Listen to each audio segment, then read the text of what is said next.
આજે કચ્છ જિલ્લા યુવા મોરચાના કાર્યકર્તાઓનું બૃહદ સંમેલન યોજવામાં આવ્યું હતું। પ્રદેશ અધ્યક્ષ શ્રી યુવા મોરચાના આદરણીય શ્રી પ્રશાંતભાઈ ઉપસ્થિત રહ્યા હતા।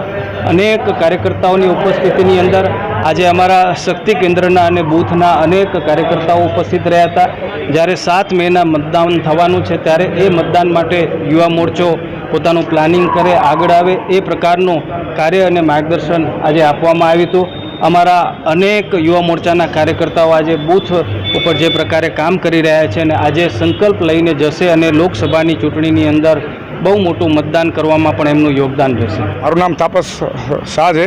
મારી જવાબદારી કચ્છ જિલ્લા ભારતીય જનતા યુવા મોરચાના અધ્યક્ષ તરીકેની છે।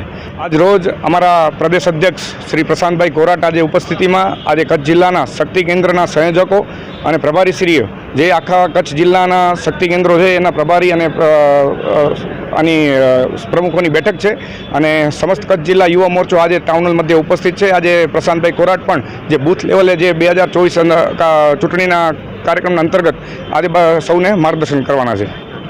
અમારો આ લોકસભા 2024 અંતર્ગત જન જન સુધી પહોંચવાનો નારો છે। અમારા બૂથ લેવલ 1 બૂથ 30 યુથ પણ અમે દરેક 1860 બૂથો ઉપર અમે 1 બૂથ 30 યુથ પણ બનાવ્યા છે। એના માધ્યમથી અમે 2 વખત લોકો વચ્ચે જવાના નથી। 1 બૂથ 30 યુથમાં 2 વખત બેઠક થવાની છે અને 23 થી 3 તારીખ વચ્ચે અમે 2 વખત બૂથમાં જઈને શું કાર્ય કરવાના છે એના માટેનું આજે માર્ગદર્શન આપવા માટે પ્રશાંતભાઈ કોરાટ આજે ભુજ આવી રહ્યા છે। સમગ્ર કચ્છમાંથી આજે છે લખપતથી કરી અને રાપર તાલુકા સુધી, ભચાઉ તાલુકો, અબડાસા, લખપત, નખત્રાણા, માંડવી, મુન્દ્રા,